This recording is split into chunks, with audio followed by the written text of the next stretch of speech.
So good morning leaders, అందరికీ hearty welcome to the session. So ఈ రోజు నేను తీసుకున్న టాపిక్ వచ్చి 7 సక్సెస్ స్టెప్స్. సో ఈ బిజినెస్ లో మనం ముందుకు వెళ్ళాలి అని అంటే మనకి ఫస్ట్ పాటించాల్సింది ఏంటి అని అంటే కొన్ని స్టెప్స్ ఉంటాయండి. సో మనం బిజినెస్ ప్లాన్ వినంగానే చాలా హ్యాపీ అనిపిస్తుంది. సో బాగుందండి, మేము కూడా స్టార్ట్ చేస్తాము అని చెప్పేసి అందరూ అనుకుంటూ ఉంటారు. బట్ అలా స్టార్ట్ చేయాలి అని అంటే ప్రతిదానికి ఏదో ఒక రూల్స్ ఉంటాయండి. మనం ఏ పని చేయాలన్నా దానికి కొన్ని రూల్స్ అండ్ రెగ్యులేషన్స్ ఉంటాయి. దాని ద్వారానే చేస్తే అంటే ఒక ప్రాసెస్ ఉంటుంది. ఆ ప్రాసెస్ ద్వారానే చేయడం ద్వారా మనం 100% ఆ ఒక్క తీసుకున్న పనిలో సక్సెస్ అవ్వగలుగుతాం.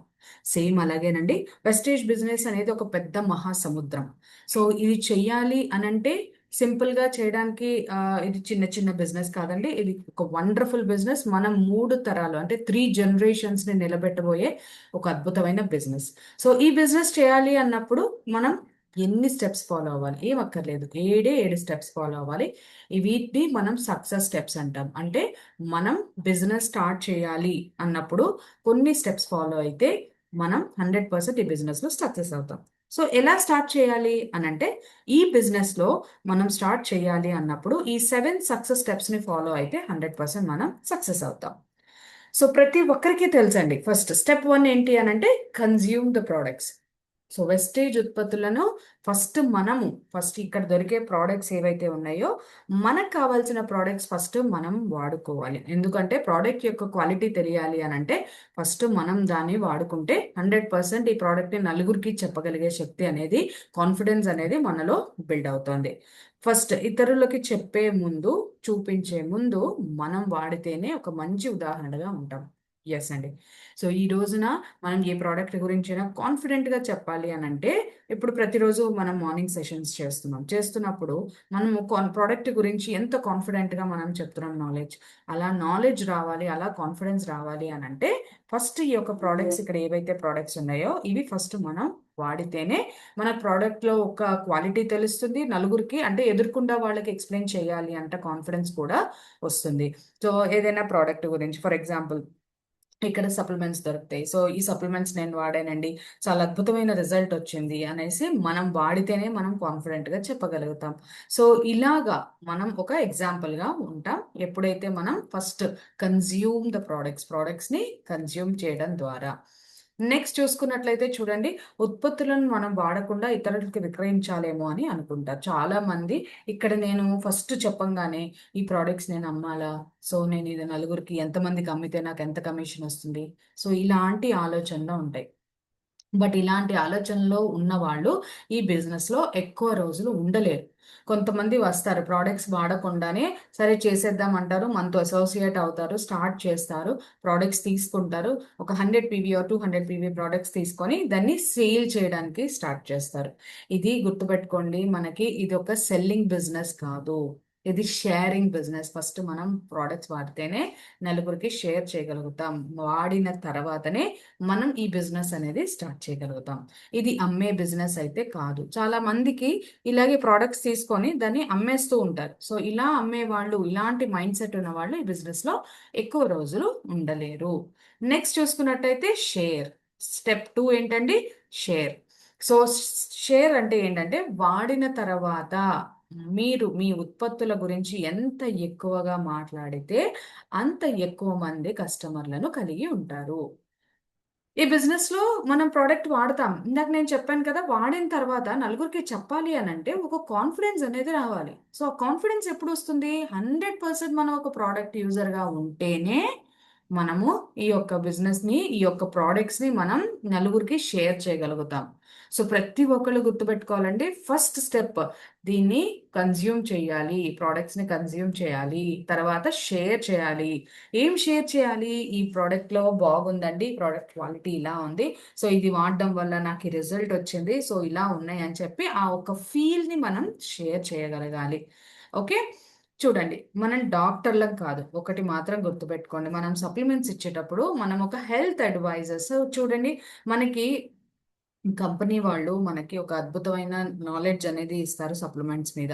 సో, ఆ ఒక సప్లిమెంట్స్ మీద నాలెడ్జ్ ఇచ్చి మనకి సర్టిఫికేట్ ఇస్తారు. సో, మీరు ఎలిజిబుల్ అవుతారు. మీరు బయట ఎవరికైనా సజెస్ట్ చేయడానికి ఎలిజిబుల్ అవుతారు. సో, ఈ రోజున మనం ఎక్కడ సీఎన్‌టీ చెయ్యాలి అని అన్నా కూడా మనకి ఆ ఒక సర్టిఫికేట్ అనేది చాలా చాలా ఇంపార్టెంట్. సో, మనం హెల్త్ అడ్వైజర్‌గా మనం ఉండాలి అనంటే ఫస్ట్ కంపెనీ వారిచ్చే ఒక నాలెడ్జ్ అనేది మనం తీసుకోవాలి. ఆ నాలెడ్జ్ తీసుకోవడం ద్వారా సో దీన్ని మనం ముందుకి ఎలా వెళ్ళాలి, ఎవరికి సజెస్ట్ చేయాలి, ఎలాంటి వాళ్ళకి సజెస్ట్ చేయాలో చెప్పగలుగుతాం. బట్ ఒకటి మాత్రం మనం గుర్తుపెట్టుకోవాల్సింది ఏంటంటే, మనం డాక్టర్స్ కాదు. ఎవరైనా సరే ఇది ఏంటండి మీరు ఇలా సజెస్ట్ చేస్తున్నారా? మీరు డాక్టర్సా? అని చాలామంది అడుగుతూ ఉంటారు. సో మేము కూడా బయటికి వెళ్ళినప్పుడు చాలామంది అడుగుతూ ఉంటారు. నేను ఎక్కువగా హెల్త్‌ని మూవ్ చేస్తాను కాబట్టి సో వాళ్ళు అడుగుతుంటారు. మీరేంటి డాక్టర్సా అని? లేదండి మేము డాక్టర్స్ కాదు. మేము ఒక ట్రైనింగ్ తీసుకున్న హెల్త్ అడ్వైజర్స్, హెల్త్ ఎక్స్పర్ట్స్ అండి అని చెప్పి వాళ్ళకి అర్థమయ్యేలాగా చెప్తాం. సో ఎలాంటి పరిస్థితి ఉంది, వాళ్ళకి ఎలాంటి ప్రొడక్ట్స్ ఇవ్వాలి అనేది ఫస్ట్ మనము నాలెడ్జ్ అనేది తీసుకోవాలి. మా ఉత్పత్తులు ఆహార పదార్థాలు, శరీరానికి అవసరమైన ఆహారాన్ని అంటే ఏదైతే లోపం ఉందో, పోషక లోపం ఉందో వాటిని సరిచేసి మనకి ఒక అద్భుతమైన హెల్తీ లైఫ్ స్టైల్‌ని ఇస్తాయండి మా యొక్క ప్రొడక్ట్స్. శరీరం కోలుకోవడానికి సహాయపడతాయి అని చెప్పి వాళ్ళకి సజెస్ట్ చేయాలి. ఆరోగ్యకరమైన వ్యక్తులు కూడా వాడొచ్చు. మెరుగైన జీవితాన్ని జీవించవచ్చు. ఇది మాత్రం వాళ్ళకి అర్థమయ్యేలాగా చెప్పాలి. ప్రాబ్లమ్ ఉన్నవాళ్లే కాదండి, ప్రాబ్లమ్ లేని వాళ్ళు కూడా ఫ్యూచర్‌లో ఆ ప్రాబ్లమ్ రాకుండా లేదంటే ఒక హెల్తీ లైఫ్ స్టైల్‌ని మనం మూవ్ చేయాలి అనంటే మనం సప్లిమెంట్స్ అనేది వాడాలి. ఈ ఉత్పత్తులు కెమికల్ మందులు కావు. సో చూడండి మనం చాలా మంది భయపడుతూ ఉంటారు. ఇవేంటి ఇందులో ఏమేమైనా ఉంటాయా? కెమికల్స్ ఉంటాయా? ఇలాంటి ఆలోచనలు ఉంటూ ఉంటాయి. బట్ వాళ్ళకి క్లియర్‌గా చెప్పాల్సింది ఏంటి అనంటే ఈ యొక్క ఉత్పత్తులు కెమికల్ ప్రొడక్ట్స్ కాదండి. ఇవి ఒక సప్లిమెంట్స్. మనకెక్కడైతే పోషక లోపాలు అవుతున్నాయో వాటిని క్లియర్ చేసి మనకు ఒక హెల్తీ లైఫ్ స్టైల్‌ని ఇచ్చే ప్రొడక్ట్స్ అండి అని చెప్పి మనం వాళ్ళకి అర్థమయ్యేలాగా చెప్పాలి. నెక్స్ట్ రోగులకు మాత్రమే ఉద్దేశించినవి కాదు. సో ఇందాక చెప్పినట్లయితే ఇది ఒక ప్రాబ్లమ్ ఉన్న వాళ్ళకే కాదండి, ప్రాబ్లమ్ లేని వాళ్ళు కూడా వాడితే ఒక హెల్తీ లైఫ్ స్టైల్‌ని తీసుకోవచ్చు. నెక్స్ట్ వచ్చినట్లయితే మేక్ ఎ లిస్ట్. ఇది చాలా చాలా చాలా ఇంపార్టెంట్ అండి. చాలా మంది ఫెయిల్ అయ్యేది ఈ యొక్క స్టెప్స్‌లో. ఫస్ట్ వాడేస్తారు. 100% కన్స్యూమర్‌గా ఉంటారు. 100% ప్రొడక్ట్స్ వాడుతూ ఉంటారు. షేర్ చేస్తూ ఉంటారు. చాలా మందికి తెలిసిన వాళ్ళకి, తెలియని వాళ్ళకి, పెళ్ళికెళ్ళినా, మన ఏదైనా ఫంక్షన్‌కెళ్ళినా, ఎక్కడికెళ్ళినా షేర్ చేస్తూ ఉంటారు. అది చాలా ఈజీగా అయిపోతుంది. కానీ ఇక్కడ చాలా ఇంపార్టెంట్ అయిన పాయింట్ ఏంటంటే మేక్ ఎ లిస్ట్. మనం లిస్ట్ అనేది రాసుకోవాలి. అండ్ లిస్ట్ రాసుకునేటప్పుడు ఇతను చెయ్యడు, ఇతను చేస్తాడు అని ఎవ్వరిని కూడా మనం ప్రీ జడ్జ్ అంటే ముందుగానే ఒక పర్సన్‌ని అంచనా వేయకూడదు. ఈ పర్సన్ చేయలేడు, ఈ పర్సన్ చేస్తాడు. చెప్పలేమండి. ఈ పర్సన్ చేయలేనన్న పర్సనే ఈరోజు మనకి ఒక బిజినెస్ ఇవ్వచ్చు మనతో పాటు అసోసియేట్ అయ్యి. బట్ టైం పడుతుంది. కొంచెం వెయిట్ చేయాలి. ఎవరిని కూడా ఈ పర్సన్ చేయడు. చాలామంది అంటే చూడండి మేము కూడా ఇలాగే చేసాం. ఫస్ట్‌లో ఎలా ఉంటుంది? ఈ ప్రొడక్ట్స్ ఏముందండి? ఈ పర్సన్ ఏముంది వాడడు ఈ పర్సన్. ఈ పర్సన్ బిజినెస్ చేయలేండి. ఈ పర్సన్ వేస్ట్. సో, ఈ పర్సన్ ఇలాగా అంటే ఒక పర్సన్‌ని ప్రీ జడ్జ్ చేసే ఒక రైట్ అనేది మనకి లేదు. సో, అలా ఏంటి ఈ పర్సన్ చేస్తాడు, ఈ పర్సన్ చెయ్యడు, ఈ పర్సన్ మనకి పనికిరాడు, ఈ పనికి వస్తాడు అని చెప్పి ఇలా మనం వాళ్ళని అంచనా అనేది వేయకూడదు. ఒకవేళ వారు బిజినెస్‌లో జాయిన్ కాకపోయినా పర్వాలేదు. ఒక మంచి కస్టమర్‌గా అయినా ఉంటారు. అంటే వాళ్ళకి ఏదైనా ఒక 2 ప్రొడక్ట్స్ ఇవ్వండి. సార్ పోనీలెండి మీరు బిజినెస్‌లో కాకండి. ఒక్క ప్రొడక్ట్ అయినా తీసుకోండి. ఒక సబ్బు వాడి చూడండి. సో మిమ్మల్ని బిజినెస్‌లోకి తీసుకురావడానికి మాత్రం కాదండి. మీ యొక్క ఎక్స్‌పీరియన్స్ కోసం మేము వెయిట్ చేస్తాము. మీ యొక్క ఎక్స్‌పీరియన్స్ మాకు చాలా విలువైంది అని చెప్పి వాళ్ళకి అర్థమయ్యేలాగా చెప్పాలి. ఒకవేళ వారు నో అంటే మనం నెక్స్ట్ ఎన్‌ఓ అంటే నెక్స్ట్ ఆపర్చునిటీ. మూవ్ ఆన్ అయిపోవాలి. అక్కడే ఉండిపోకూడదు. చాలామంది ఏం చేస్తూ ఉంటాము, అరే! ఈ బిజినెస్‌లో ఇతను నో అన్నాడు. అయిపోయింది. ఇంక నాకు ఈ బిజినెస్ రాదు. ఈ బిజినెస్ నేను చేయలేను అని చెప్పి ఒక ఆలోచనలో వెళ్ళిపోతారు. అక్కడ డ్రాప్ అయిపోతారు. అలా చేయకూడదు. Prospecting list. సో చూడండి ప్రాస్పెక్టింగ్ లిస్ట్‌లో ఏమొస్తుందంటే ప్రాస్పెక్టింగ్ లిస్ట్ అనేది మనం రాసుకోవాలండి. సో, చాలామంది మనకు చూస్తూ ఉంటారు కదా! ప్రాస్పెక్టింగ్ లిస్ట్ అనేది ఎలా రాయాలి? ఏంటి? అనేది మనకి ఆల్రెడీ ఇస్తూ ఉంటారు. సో, ఇలా లిస్ట్ అనేది మనం ప్రిపేర్ చేసుకోవాలి. ఒక ప్లేస్ ఒక ఒక షీట్ తీసుకోవాలి. ఆ షీట్‌లో ఫ్రెండ్స్ ఎవరు, రిలేటివ్స్ ఎవరు, నైబర్స్ ఎవరు, కొలీగ్స్ ఎవరు, స్ట్రేంజర్స్ ఎవరు, ఇలాగా మనం ఒక లిస్ట్ అనేది ప్రిపేర్ చేసుకోవాలి. So friends, so for example మనం ఎక్కడెక్కడ స్కూల్ ఫ్రెండ్స్ కానీ, కాలేజ్ ఫ్రెండ్స్ కానీ, మనకి ఎక్కడైనా ఎడ్యుకేషన్ సెక్టార్స్ లో ఉన్న ఫ్రెండ్స్ కానీ, లేకపోతే చిన్నప్పటి నుంచి ఉన్న ఫ్రెండ్స్ కానీ ఇలా రాసుకోవాలి ఒక లిస్ట్ లో. సో ఈ పర్సన్ పేరు, నేమ్, పేరు నంబర్, పేరు నంబర్ అని రాసుకోవాలి. నెక్స్ట్ రిలేటివ్స్, సో ఎవరికి చెప్పాలి, మనం ఎవరికి చెప్పాలనుకుంటున్నాం అనేది లిస్ట్ అనేది చాలా ఇంపార్టెంట్. అండ్ నైబర్స్ ఎవరండి, మన చుట్టుపక్కల వాళ్ళు, మనకి తెలిసిన వాళ్ళు, వీళ్ళని రాసుకోవాలి. జాబ్ చేస్తున్నారు అని అంటే కనుక కొలీగ్స్ పేర్లు నంబర్స్ అనేది రాసుకోవాలి. స్ట్రేంజర్స్ అంటే మనకి తెలియని పర్సన్, అంటే మనం ఎక్కడైనా మార్కెట్కి వెళ్ళినా, లేకపోతే ఎక్కడైనా షాపింగ్కి వెళ్ళినా, ఏదో ఒక రకంగా ఎవరో ఒకరు పరిచయం అవుతుంటారు, గుర్తు తెలియని వ్యక్తులు అంటే స్ట్రేంజర్స్ అంటారు. మనకు పరిచయం లేని వ్యక్తుల్ని స్ట్రేంజర్స్ అంటారు. సో వాళ్ళ పేర్లు, వాళ్ళ నెంబర్లు రాసుకోవాలి. ఇది చాలా చాలా ఇంపార్టెంట్ అండి. సో మనం ప్రతి ఒక్కళ్ళం కూడా ఒక ఎగ్జాంపుల్ చెప్తాం. ఏంటో చెప్పండి. మనం ఏదైనా ఒక ఫంక్షన్కి, మనం ఇంట్లో ఫంక్షన్ చేస్తున్నప్పుడు మనం ఒక లిస్ట్ అనేది రాసుకుంటాం. ఈ పర్సన్ని పిలవాలి. ఫంక్షన్ అంటే మనకున్న పెద్ద ఫంక్షన్ ఏంటంటే మ్యారేజ్. మన ఇంట్లో మన పిల్లల ఫంక్షన్ కానీ, లైక్ మ్యారేజెస్ కానీ, లేదంటే ఇంట్లో ఎవరి మ్యారేజెస్ అయినా కూడా మనం ఒక లిస్ట్ రాసుకుంటాం, అవునా? సో వీళ్ళు ఫ్రెండ్స్ అండి, వీళ్ళు రిలేటివ్స్ అండి, వీళ్ళని పిలవాలి అని ఒక పెద్ద లిస్ట్ అనేది రాసుకుంటాం. ఎందుకు రాసుకుంటాం మనము? దాన్ని మనం వీళ్ళకి పిలవాలి, ఎక్కడ మర్చిపోకూడదు. ఈ ఇన్విటేషన్ని, మా ఆహ్వానాన్ని వాళ్ళు మర్చిపోకుండా మన ఫంక్షన్కి వచ్చి మన పిల్లాన్ని కానీ బ్లెస్ చేసి వెళ్ళాలి అని చెప్పేసి మనం ఆ ఒక్క అద్భుతమైన ఆలోచనతో మనం రాసుకుంటాం. అలాగే ఈ యొక్క అవకాశం కూడా మనం నలుగురికి చెప్పాలండి. ఎందుకంటే ఇది మనకి తెలుసు, ఒక చాలా అద్భుతమైన బిజినెస్, ఒక చాలా అద్భుతమైన ఆరోగ్యాన్ని ఇచ్చే ఇండస్ట్రీ అని మనకి తెలుసు, బట్ నలుగురికి తెలియదు కదా. అలా తెలియాలి అన్నప్పుడు మనం లిస్ట్ అనేది ప్రిపేర్ చేసుకోవాలి. సో ఇలాగా మనం ప్రిపేర్ చేసుకున్నప్పుడు మనకి తెలుస్తుంది. ఇప్పుడు ఒక పర్సన్, ఫర్ ఎగ్జాంపుల్ ఫ్రెండ్స్కి చెప్తున్నాం. ఫ్రెండ్స్కి చెప్పినప్పుడు వాళ్ళు నో అన్నారు, బట్ నో అన్న తర్వాత వాళ్ళని ఫాలో అప్ చేయడం మాత్రం ఆపకండి. చాలా ఇంపార్టెంట్. ఎందుకంటే మనం ఏం చేస్తామంటే ఫాలో అప్ చేసి, మన వాళ్ళు ఒక పర్సన్ నో అన్నారు, సర్లేండి ఈ పర్సన్ వద్దన్నారు కదా అని వదిలేస్తారు. కానీ లిస్ట్ లో ఉంచుకోవాలి మనం. ప్రతి నెల ఎవరైతే నో అన్నారో, ఫర్ ఎగ్జాంపుల్ ఈ రోజున ఈ మంత్ లో ఒక 15-20 మందిని మనం కాంటాక్ట్ అవ్వాలి అని ఒక లిస్ట్ రాసుకున్నారు. 15-20 మందికి మీరు చెప్పారు. చెప్పిన తర్వాత ఒక 5-6 మందే ఓకే అని చెప్పారు మనకి. సో ఈ నెక్స్ట్ రిమైనింగ్ ఆ ఒక 15 మంది మనకి నో చెప్పారు. నో చెప్పిన వాళ్ళని అక్కడ వదిలేయకుండా నెక్స్ట్ మంత్ రాసే లిస్ట్ లో మనం మూవ్ ఆన్ చేసుకోవాలి. ఇది చాలా చాలా ఇంపార్టెంట్. ఎందుకంటే నెక్స్ట్ మంత్ దానిలో మన లిస్ట్ లో మూవ్ ఆన్ చేసుకుంటే మళ్ళీ మనకి గుర్తుంటుంది, దాన్ని ఫాలో అప్ చేయాలి అని చెప్పేసి మనకి అర్థమవుతుంది. సో ఇలాగా మనం లిస్ట్ అనేది ప్రిపేర్ చేసుకోవాలి. చాలా చాలా ఇంపార్టెంట్. నెక్స్ట్ చూసుకున్నట్లయితే స్టెప్ 4 ఇన్విటేషన్. ఇది చాలా ఇంపార్టెంట్ అండి. ఇన్విటేషన్లో మనం ఎలా పడితే అలా పిలవకూడదు. ఎలా పడితే అలా పిలిస్తే రారు. దీనిలో మళ్ళీ టాలెంట్ ఉంటుంది. ఇది నేర్చుకోవాలి మనం. ఎన్ని రకాల ఇన్విటేషన్స్ ఉంటాయంటే 5 రకాలు ఉంటాయండి. ఇందులో మనం సబ్జెక్ట్గా చూస్తే అర్థం కాదు. సింపుల్గా మనము రెగ్యులర్గా ఆలోచించుకుంటూ, ఇప్పుడు నేను ఏదైతే చెప్తున్న టాపిక్ ఉందో దాన్ని మీరు రెగ్యులర్గా మనం ప్రతిరోజు చేసే పనిలాగా అని ఆలోచించుకోండి. ఈజీ అయిపోతుంది. Okay. So invitation, art of invitation, ఇది చాలా చాలా ఇంపార్టెంట్. ఈ ఇన్విటేషన్ అనేది మనం నేర్చుకుంటే ఎలాంటి పర్సన్ అయినా మనము ఈ బిజినెస్లోకి తీసుకుని రావచ్చు. ఇందులో 5 టైప్స్ ఆఫ్ ఇన్విటేషన్స్ ఉంటాయి. ఏంటది అని అంటే, ఫస్ట్ కాన్వర్సేషన్, అంటే మనం మాట్లాడుతూ, చూడండి జస్ట్గా లిస్ట్ రాసుకున్నట్టు వాళ్ళతో మాట్లాడుతూ, వాళ్ళతో నేను అంటే ఎందుకు మాట్లాడుతున్నాను అన్న సంగతి మర్చిపోకూడదు. ఏం చెప్తున్నారు, ఇలా ఒక అద్భుతమైన అవకాశం ఉంది, అలా మాట్లాడుతూ వాళ్ళకి ఈ యొక్క అవకాశం గురించి చెప్పాలి. వారితో మాట్లాడేటప్పుడు వాళ్ళు చేసే పనిని గుర్తించాలి. అంటే ఏ రకమైన, మీరేంటి జాబ్ చేస్తున్నారా, మీరు బిజినెస్ చేస్తున్నారా, మీ యొక్క ప్రొఫెషన్ ఏంటి అనేది వాళ్ళని అడగాలి. అండ్ మన బిజినెస్ పై వారికి ఆసక్తి చూపాలని మీరు కోరుకునే ముందు వారి పైన మరింత ఆసక్తి చూపాలి. ఎవరు పడితే వాళ్ళకి ఇలా ఇలా టకటకటకగా చెప్పేసి రాకూడదు.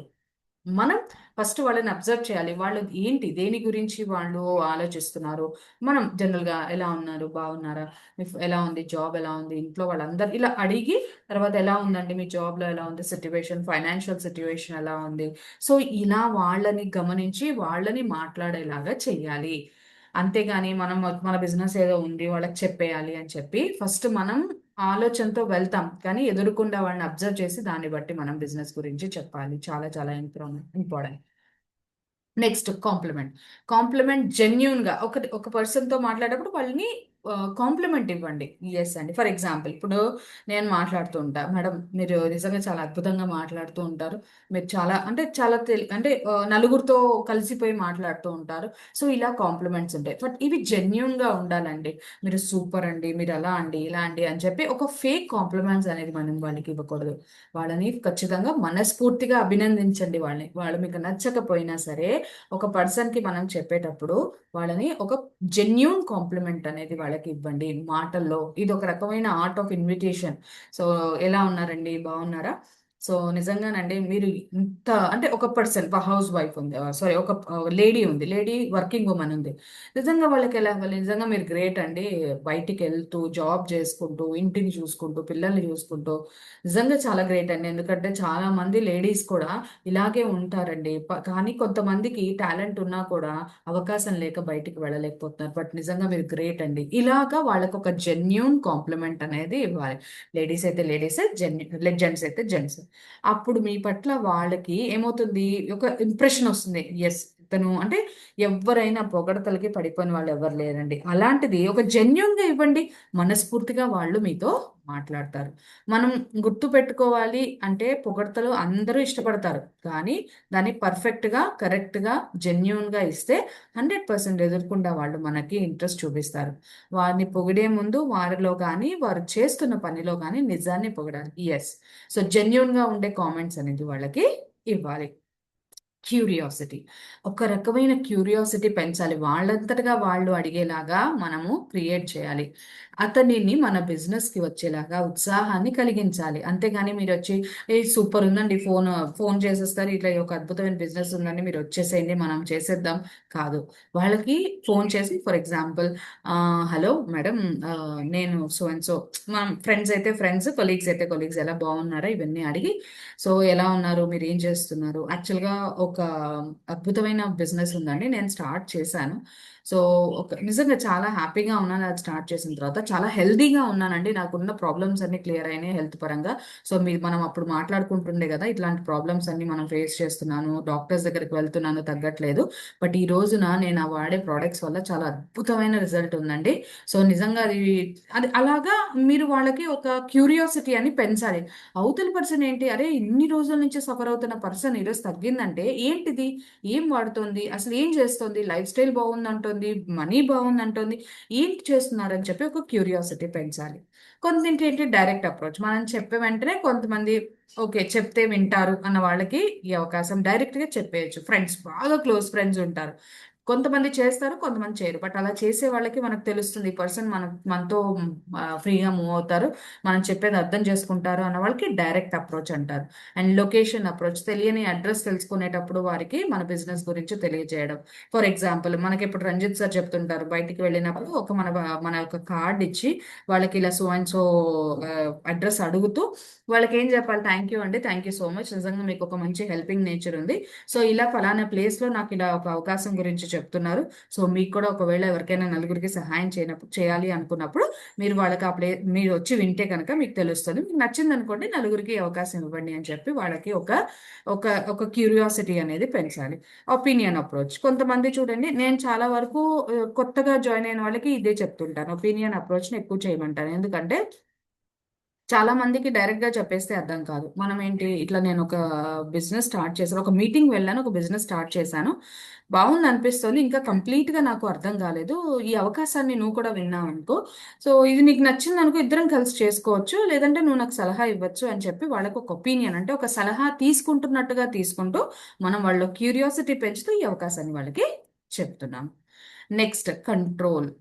మన బిజినెస్ గురించి మొత్తం ఫోన్‌లో చెప్పేయకూడదు. టక టక టక టక ఫోన్‌లో చెప్పేయకుండా, మనం కంట్రోల్ అయ్యి వాళ్ళకొక క్యూరియాసిటీ పెంచుతూ, వాళ్ళు మన దగ్గర వచ్చి చూసేలాగా, మీటింగ్స్‌కి అటెండ్ అయ్యేలాగా మనం ప్రమోట్ చేస్తూ ఈ బిజినెస్‌ని చెప్పాలి. Next commitment. కమిట్మెంట్ అంటే ఏంటండి? వారు ఓకే అన్న తర్వాత మీ ఇంట్లో ఏదైనా ఒక నిర్ణయం అంటే జనరల్‌గా ఒక అద్భుతమైన బిజినెస్ ఉంది. సో, ఒకసారి వినండి.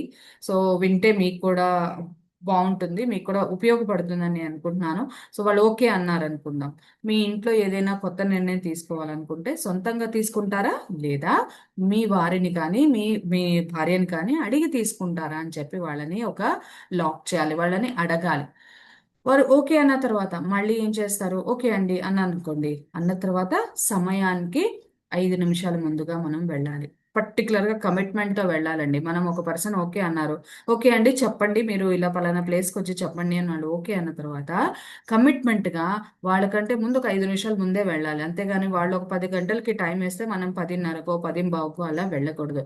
కావాల్సి వస్తే 9:30కే వచ్చి ఆ ఏరియాలో ఉండి వాళ్ళకు ఒక 10 నిమిషాల ముందు మనం ఆ ఒక ప్లేస్కి వెళ్తే వాళ్ళు అరే చాలా కమిట్మెంట్ ఉన్న పర్సన్, నిజంగా ఎంత కమిటెడ్గా ఉంది పర్సన్, ఏంటో చాలా వినాలి అని చెప్పి ఇంకా ఎగ్జైట్మెంట్తో ఉంటారు. నెక్స్ట్ చూసుకున్నట్లయితే మీటింగ్ అండి. Step 5 meeting. ఇది చాలా చాలా ఇంపార్టెంట్. ఇక్కడ మిస్ అవుతారండి జనాలు. ఒకటి లిస్ట్ చేసుకోవడం దగ్గర, రెండోది ఇన్విటేషన్ ఓకే ఎలాగైనా చేసి తీసుకొస్తారు, బట్ మీటింగ్స్ చాలా చాలా ఇంపార్టెంట్. ఒక హోమ్ మీటింగే కానీ చాలా చాలా ఇంపార్టెంట్. బిఫోర్ ద మీటింగ్కి వెళ్ళినప్పుడు అసలు ఏంటి మీటింగ్ ఎజెండా ఏంటి, ఎంతమంది వస్తున్నారు. ఫర్ ఎగ్జాంపుల్ మనం స్టాక్ పాయింట్లో ఏదైనా మీటింగ్ ప్రమోట్ చేసుకున్నాం. సో మీటింగ్కి ఇది ఏంటి, ఏ రకమైన మీటింగ్ మనం ప్రమోట్ చేస్తున్నాం, ఫస్ట్ మనకు అవగాహన ఉండాలి. సో మీటింగ్కి ముందు మనం ఎంతసేపు నుంచి ఉండాలి, ఏం చేయాలి, మీటింగ్ మధ్యలో ఏం చేయాలి. చాలా వరకు ప్రమోషన్ చేస్తున్నారు, ఏదైనా ఉంది అని అంటే కనుక టకటక చేసి ఫోన్లు చేసి బిఫోర్ మీటింగ్ అందరూ వచ్చి కూర్చోవాలి. ఒక 10 మినిట్స్ ముందు వచ్చి ఆ ఒక ప్లేస్లో కూర్చోవాలి. నెక్స్ట్ డ్యూరింగ్ ద మీటింగ్ జరిగేటప్పుడు ఏం చేయాలి, ఎలా చేయాలి. సో నేను ఈ మీటింగ్ చాలా మంది కాన్సన్ట్రేషన్ చేయాలండి స్పీకర్ వైపు, ఎవరు ఎదుర్కొన్న వాళ్ళు ఏం చెప్తున్నారో తెలుసుకోవాలి. ఇది చాలా ఇంపార్టెంట్. మన మొబైల్స్ పెట్టుకొని మొబైల్స్ చూస్తూ మనం ముందుకు అక్కడే కూర్చుంటే గనక మనకి వచ్చిన అజెండా, ఇప్పుడు మనం ఒకరిని ఇన్వైట్ చేస్తాం, వాళ్ళు మనం పక్కనే కూర్చోబెట్టుకుంటాం. మనమే ఫోన్ చూస్తూ మనం మీటింగ్ వెళ్ళలేకపోతే వాళ్ళు కూడా ఏమనుకుంటారు, ఓకే నో ప్రాబ్లం, మనం కూడా ఒక చెవి అక్కడ పడేసి మనం కూడా ఫోన్ చూసుకోవచ్చు అనుకుంటారు. కాదు, కాన్సన్ట్రేషన్, మీరు ఎంతైతే కాన్సన్ట్రేషన్ ఏకాగ్రతతో వింటున్నారో ఆ పర్సన్కి అర్థం కావాలి. ఓకే ఇంతగా వింటున్నారు అంటే ఇందులో ఏదో ఉంది అని చెప్పి వాళ్ళు చాలా ఎగ్జైటింగ్గా వినాలి ఆ మీటింగ్లో. తర్వాత మీటింగ్ ఏం చేయాలి, మీటింగ్ అయిపోయిన తర్వాత సార్ ఇందులో మీకు నచ్చిందా అనకూడదు, ఏ పాయింట్ కనెక్ట్ అయింది, ఎప్పుడు స్టార్ట్ చేద్దాము అని చెప్పేసి మనం వాళ్ళకి అడగాలి. ఓకే, మీటింగ్ ఇంపార్టెన్స్ అది. టీమ్ వర్క్, ఇది చాలా ఇంపార్టెంట్ అండి. ఈ బిజినెస్లో మనం టీమ్ వర్క్ ద్వారానే సక్సెస్ అవ్వగలుగుతాము. టీమ్ వర్క్ లేకపోతే ఇండివిజువల్గా సక్సెస్ అయ్యే అవకాశం మాత్రం ఇందులో ఎలాగూ ఉండదు, 100% ఉండదు. అది ఒకటి తెలుసుకోవాలి. టీమ్ వర్క్, టీంని గెలిపిస్తేనే, టీంని బిల్డ్ చేస్తేనే, టీంని ముందుకు తీసుకొస్తేనే మనం ఈ బిజినెస్లో సక్సెస్ అవుతాము. ఇది చాలా చాలా ఇంపార్టెంట్. ఫాలో అప్ చాలా ఇంపార్టెంట్ అండి. ఏంటి ఫాలో అప్ చేయాలి అని అంటే అప్లైన్ని ఫాలో అప్, డౌన్లైన్ని ఫాలో అప్, సిస్టమ్ని ఫాలో అవుతూ ముందుకు వెళ్తే 100% సక్సెస్ అవుతాం. ఇది చాలా చాలా ఇంపార్టెంట్.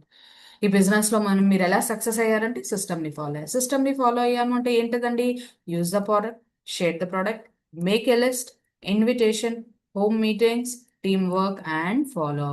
ఈ 7 స్టెప్స్, ఈ సప్త స్టెప్స్ మనం ముందుకు వెళ్ళి తీసుకెళ్ళాం కాబట్టి 100% నేను ఈ బిజినెస్ సక్సెస్ అయ్యాను. మీరు కూడా సక్సెస్ అవ్వాలంటే ఇలాగే సిస్టమ్ని ఫాలో అవ్వాలి. 5% నుంచి డిఓసిడి వరకు ఎంత ఎత్తుకు విఎంసీఎం అయినా కూడా మీరు మళ్ళీ ఏం చేయాలంటే మళ్ళీ సిస్టమ్ని ఫాలో అవ్వాలి. సో ప్రోడక్ట్ యూజర్గాను ఉండకూడదు, 100% షేరింగ్ అలా అలా చేయకూడదు, 100% ఏదైనా సరే 7 స్టెప్స్ని 100% ఫాలో అవడం ద్వారా మనకి సక్సెస్ అనేది వస్తుంది. సో థ్యాంక్ యూ అండి, థ్యాంక్ యూ సో మచ్. ప్రతి ఒక్కరికి ఈ యొక్క సబ్జెక్ట్ ఉపయోగపడింది అనుకుంటున్నాను. సో ప్రతి ఒక్కరం కూడా ఈ స్టెప్స్ ఫాలో అయితేనే మనం ముందుకు వెళ్తాం, ఫాలో అయితేనే మనం సక్సెస్ అవుతాం. Thank you so much.